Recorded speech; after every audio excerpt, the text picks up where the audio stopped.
Good afternoon and welcome to the Pricer second quarter 2025 earnings call presentation here at DNB Carnegie. I'm joined today by CEO Magnus Larsson and CFO Magnus Wenthzel. Welcome, gentlemen. Thank you very much, Hjalmar. And I figure we start right away, so I hand over the word. Oh, sorry. Thank you. So, hello everyone. Thank you for having us today.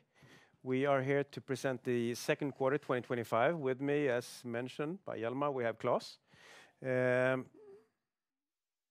I'd like to start with, just for those of you that might not know us that well, Pricer in brief. Founded in 1991, we are a leader within retail tech. Our vision is to be the preferred partner for in-store communication and digitalization, highlighting really the collaboration and partnership with our customers, where we believe that we are doing things quite different compared to competition. We are, from a deployment point of view, we have sold more than 28,000 stores, and we have some 350 million labels that we've sold and delivered, which makes us a clear number 2 on the market. Going into the second quarter, let me start by first stating what I guess is the obvious. I'm not at all happy with this quarter, with the net sales and that fell below expectation, and where we also have a poor profitability. But of course, there are things that are also positive in the report that I will lift and highlight. I would also like to start with looking at the market. When we are making looking at the future and we're looking at how will the market grow, there is nothing that has changed from what we have predicted earlier, that the market will continue to grow. And over time, the growth will be around 15% annually, at least until 2030. This is what we see. We see no really reason to actually change that view as well. We see that there is a real need among the retailers to actually do digitalization of the stores. From the hesitation that we've seen in terms of investments now during the first half, it's not a hesitation saying that we'll not do anything. It's pushing things into the future, waiting a little bit to see that things are actually getting more clear on the market. So you could say that the geopolitical situation have really affected us, both in Q1 and also now in Q2, as I alluded to. There's a clear risk when I did the Q1 presentation. One thing that has actually developed in a maybe not unexpected way, but we can see that looking at the US market specifically, here we have had a number of large RFQs, or requests for proposals and procurement processes that has actually been paused totally. So it's not been won by anyone, but there's been several where they said that we just have to wait until next year. So it's not the lack of interest, but it's the uncertainty so high, reflecting the tariffs, that they just simply decide to move the decision into the future. On the Nordic market, we can see that there has been low activity versus previous years. This was expected. We are now going direct. We have a new company in place in Norway. We have recruited a team of salespeople and delivery people that are all in place as of August 1st. We have really positive discussions with all our previous customers, are the one that we sold with our distributor before, and they've all confirmed that yes, we're going to continue with Pricer, and we expect all the contracts to be closed now in August. So very positive development. Of course, here we see the possibility to actually increase sales and profitability with a new setup. I would finally like to highlight the order intake. We did actually have a better order intake than last quarter, or the quarter in Q2 in 2024. Slightly above, but if we actually take out the FX effects, it's actually a growth of 7.7%. But more importantly, I would like to highlight the European market, where we can see that the order intake now in Q2 is 20% better than the European market were last year in the second quarter, and also 9% above the order intake in Q1 this year. So we see a positive momentum on the European market. Having said that, Claes, you want to say something on the financials? Yes, as Magnus said, we are of course very disappointed of the low sales and the low gross margin. The low gross margin is of course highly affected by the low sales, as our fixed COGS has a bigger impact, of course, of the sales because of that. On the cost side, our operating cost includes our reconstruction cost in the quarter for about 8 million. And if you take out that, the cost is slightly lower in Q2 compared to Q1. Then if you look at the cash flow from our operations, that is quite good, despite the low EBIT result. We have a better handling of our working capital. We have taken down our inventory during the period. Net debt now is at the same level as it was in the beginning of the year or at the end of last year, which is quite good compared to the cost and the losses we had during the first half of the year. If we then look at the sales and gross margin development, we can see that the order intake is up compared to Q1 with about 10%. The backlog now, when we go into the second half, is 660 million, which is significantly higher than a year ago. And as I said, both gross margin and the gross profit has been affected by the low sales and the bigger impact from our fixed cost.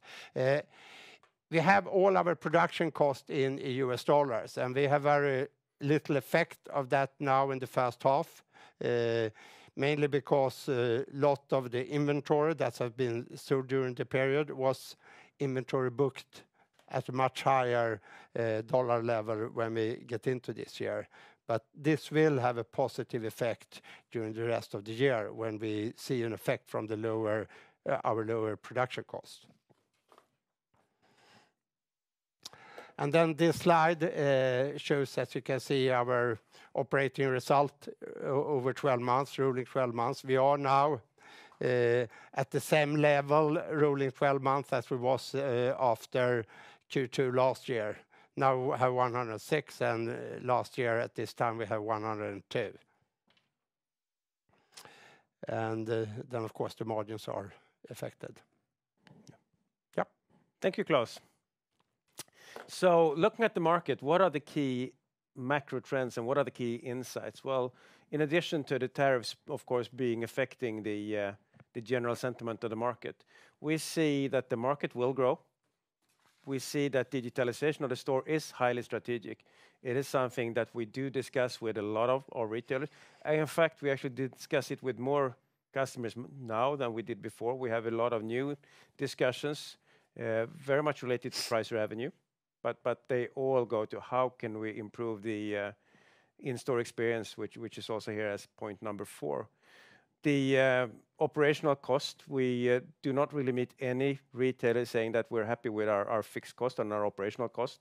On the contrary, pretty much everyone is looking at how can we actually address it, how can we get more work done by our store staff without actually increasing the cost or even decreasing the cost that they have today. And of course, since we are the masters of in-store efficiency, we do have a really good story here. Another thing that when you digitize the store, and I would say after getting the operational cost down, getting the inventories right and getting the on-shelf availability is something that is a clear interest. When we've been conducting service with the customer, it's one of the key things where there will be investments. So anything, computer vision, AI, do I have a product on the shelf? If not, how fast can we get it there? Do I have it in my stock? So here we see a lot of development, and that's of course positive for us because here we do have the solution to address it. In-store experience, how can we make sure that the shopper appreciate being in the store? How can we make them buy more? How can we make them actually buy more high margin products? Here we come into the dimension of signage, but once again, something we also address with price revenue. Sustainability. There is a lot of interest still, despite some of the reporting being pushed into the future in Europe. But fundamentally, many retailers want to do good. They want to actually push down the climate impact of their operation. Here we are in really exciting collaborations with Epishine to use light harvesting, which will be one of the features for price revenue. but also with companies like PaperShell to see how can they use cellulosa-based material in our products. I think having said that, I'll jump to the next one. So what do we do? Well, I guess many of you know it, but I would like to highlight utilizing and capitalizing from our installed base. We are number 2 on the market with more than 350 million deployed by the end of last year. We have a premium position in all the stores where they actually have our labels. So one of the key things from a strategy now, it's to connect all the stores. Every single store connected will be an ability for us and eventually you as an investor to get all the benefits of additional sales into the future. It will give us the possibility to upsell software features. It will, of course, give us the recurring revenues, but it will also give us the possibility to very quickly see when is there a possibility to do additional sales of different sizes, new ESLs. So this is quite fundamental. Connecting all stores is something we're pushing our sales people to do right now. We have discussions with most of the large retailers now saying if they haven't done it yet, we are now in tangible discussions with several and actually moving from the in-store server to actually something that we have on SaaS. I realized when I was about to make a presentation to Carrefour, to their management team, that we have a fantastic strategy, but we hadn't really done it for the customer, what's actually in it for them. So if I would take the strategy work that we've done and compile it into 3 areas, it would be these 3 ones. And the first one is focus on innovation. I think I've said it before, but we need to be perceived as the most innovative company within our space. And not only be perceived, you actually have to deliver on it. So one thing will be that the work that we've done with Avenue, we target to come out with new additions, new functionality, new benefits of using Avenue continuously. So in addition to the stuff that we will actually launch now and do the pilots with in Q3 and later launch, we are looking at the next generation. What do we want to add? We have created an architecture where it will be easier for us to add added functionality. Sustainability will be important. We have a setup, especially with PaperShell, where we believe that things, if they develop as we hope, it will help us to radically reduce actually the carbon dioxide impact of our ESLs. And we will continue to expand and work actively with our patent portfolio to protect our customers, but also to protect ourselves. And here we have radically changed the way we work with patents over the last 2 years. So anything we do now, we file a battery of patent applications to make sure that what we do is something that we can actually defend. We also need to continue to develop solutions that will really deliver real customer value and ROI. There's a lot of talks from competition as well on they can do whatever we do. The fact is they cannot. And we need to make sure that it's tangible, that the value that we deliver is real. And when they buy something from us, they get a better ROI than buying it from someone else. So it will be about Pricer Avenue. We will continue to deliver ESL system that will clearly outperform competition. But we will also work and extend the partnerships we have with companies within computer vision, AI, retail media, where we bring the market-leading expertise. And finally, and this is something that we are now doing actually in many different ways, we're building now a customer advisory board where we let our tier 1 customers meet and see how, what do they want, how do they use the system. I don't see any of our customers, other competitors doing it really this way. They seem to be quite reluctant to meet their customers meet. We are quite happy to let our customers meet. Co-creation of solutions with select strategic customers. We are, especially for Avenue, in discussion with a new tier 1 customer where they visit us in Stockholm. They will come back very soon again. And they have a lot of tangible input to Avenue, not only the hardware, but also the software functionality on top of it. So here we're actually moving quite fast into discussions where they are giving very, very tangible input and building, of course, strengthening our relationship.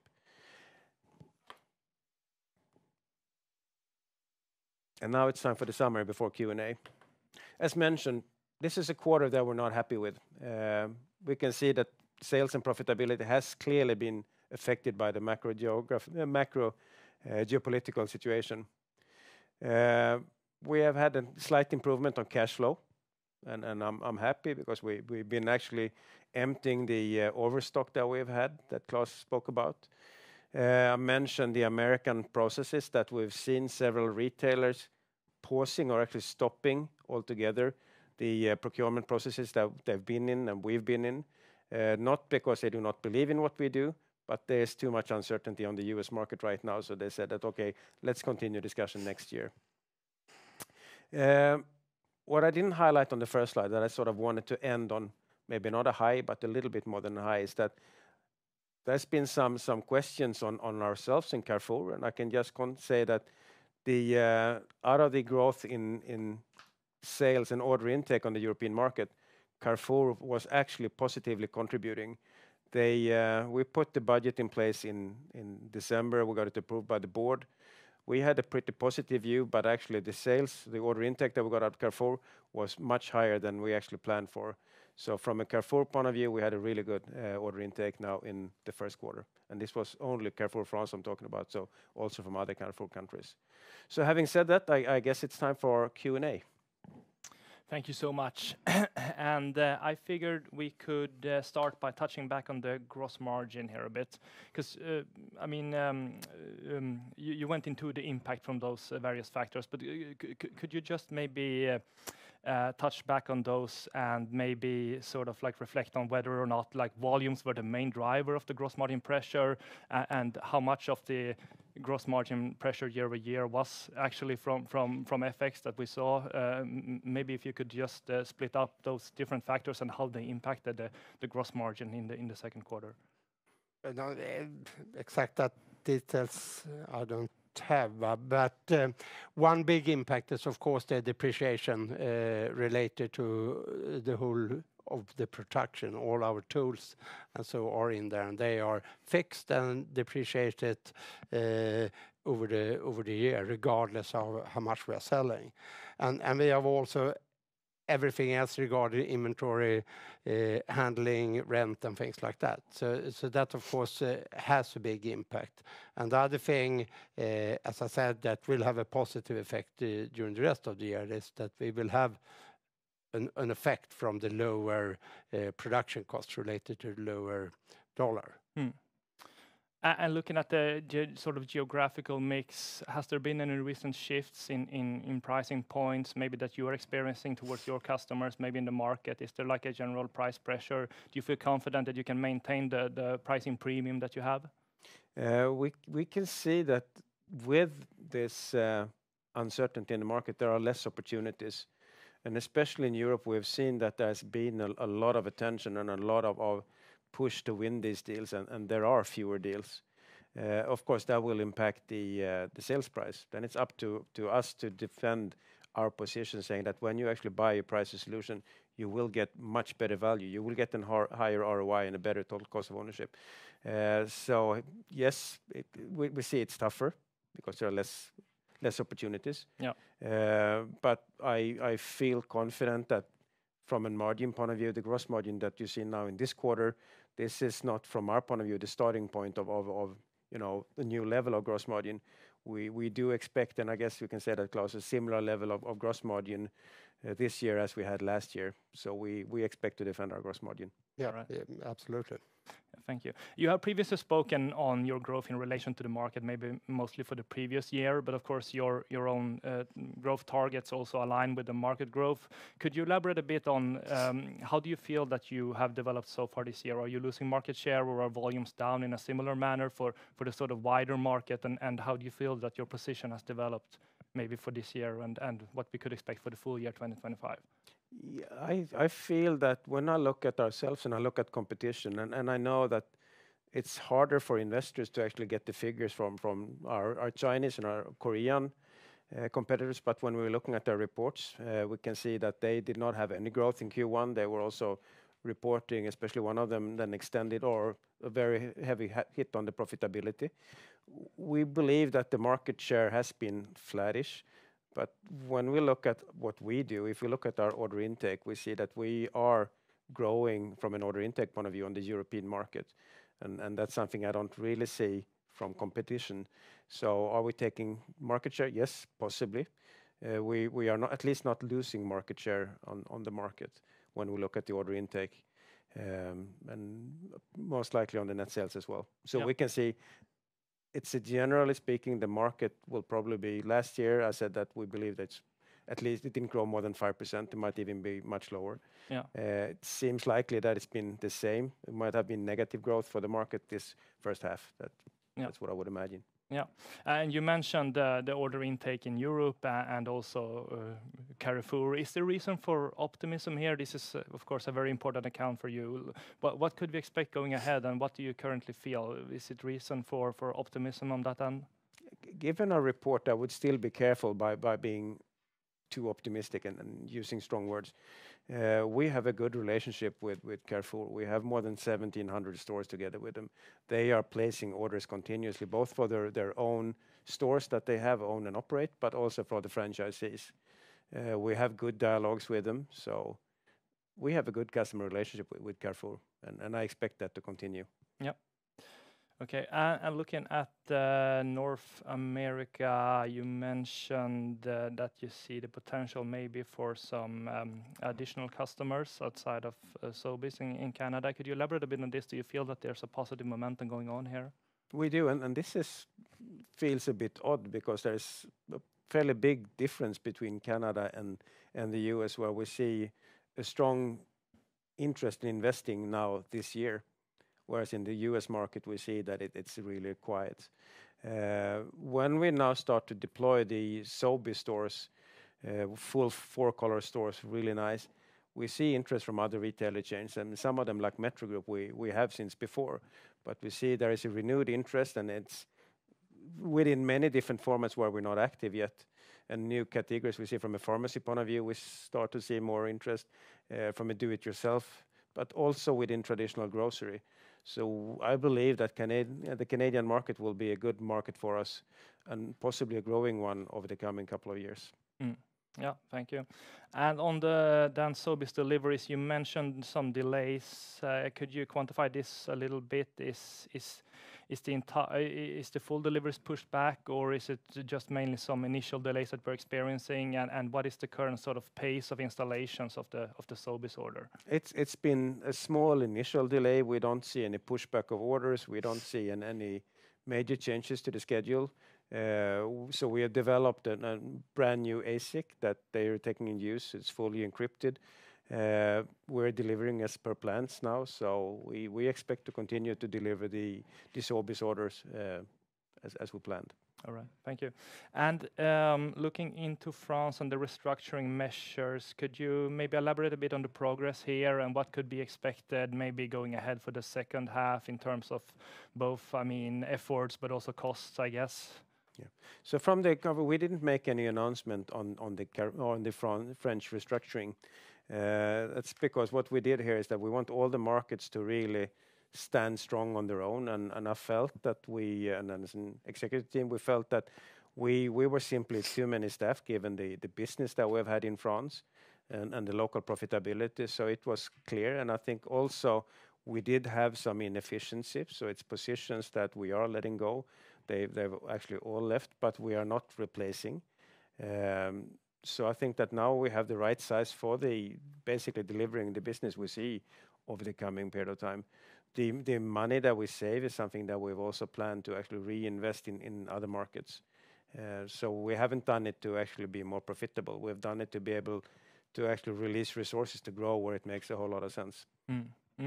And you also previously mentioned that you are reviewing the way to market in a wider sense, that you try to maybe have a more direct approach on maybe more of a larger scale. Yeah. Could you elaborate a bit on this? Is there any risk for some traction when you're going towards a more direct sales approach, or do you think that this sort of conversion can work smooth? I hope that it will work smooth. And so what we have done is, and this is something we started already last autumn, we started to look at all the markets to see how do we address them, and how well does it work with our resellers. And we realized with some it hasn't really been working as well. So we are minimizing the work together, and that's also part of selecting which markets we want to be on. But it's also for some of them where we can say that we haven't been happy with the performance. We haven't been happy with. We believe that they've been trying to get too much on overhead or margins on top of it without actually delivering a very clear customer value, which is the fact it wasn't communicated that way, but it was sort of, from our point of view, on the Nordic market, we decided that we will need to go direct. This was also something we communicated with our partner on the Nordic market, that we want to do things in a different way. So we believe that this gives us the opportunity on this market to actually improve our revenues and improve our profitability. And we believe that we'll also be able to serve our customers much better. And we can see in the dialogues now that we're having to get direct contact on the Nordic market, we are getting very positive discussions. And there are some input and some new opportunities that evolved that we didn't see before. But also then we can see on some markets like Canada and the Pacific market, we are very happy with the partners that we have. Here we're actually strengthening the way we work together. We found a way where their value add is not actually affecting the business. So here in Canada, we're super happy with our partner and the way they address the market. Okay, yeah, that sounds great. We also have a few questions on the line. So if we could just touch back a bit on the order intake in Europe, could you just remind us, is this sort of like a wide growth or is it accentuated towards certain markets or customers? What is mainly driving the strong order intake that we see? You can see with strong order intake on the Nordic market. We have strong order intake on the French market, strong order intake on the Benelux market. So those are some where you can really see that they are doing more than expected. But then we've seen good order intake also, or on a level that we expected on the Italian market as an example as well. So at large, it's been a good spread, but if I should name three, well, no, two, I would say Nordic and France has been standing out. Yeah, okay. And then maybe if you could elaborate a bit on the wider impact from trade tensions. I mean, naturally, like you mentioned, there is a cautiousness among US customers here, but is there something additional that you would like to add? Maybe some like ballpark outlook, what could we expect looking ahead? Of course, the future is uncertain, but if you were to provide the best guess. It's very hard to say. In the Q1, I said that the cautiousness that we see that might spill over to Q2 and possibly to the second half, that could still be the case. There is a lot of opportunities, but we see there is some hesitation. Orders that we thought that we would get in May, they have still been decided for implementation, but will they come now in August or will they be pushed to September? Or hard to say. So I would say that many customers are still a bit careful. But once again, we have deals where we know that we have won it, but we haven't received any orders yet. And the question is then when will they come? Yeah. And then on the opportunity then for recurring revenue and maybe specifically on the installations of Pricer Plaza, could you just remind us of how is the current momentum and do you feel optimistic, maybe looking into 2026 on the recurring revenue side, and what are your initiatives for maybe upselling on existing customers this service? So if we start with installed base, so we reported back at the end of last year that we have 5,000 plus stores on Plaza. Now that number is much higher. We have an issue with Carrefour as an example. We have converted more than 300 stores from Pricer Server to Pricer Plaza now in the first half.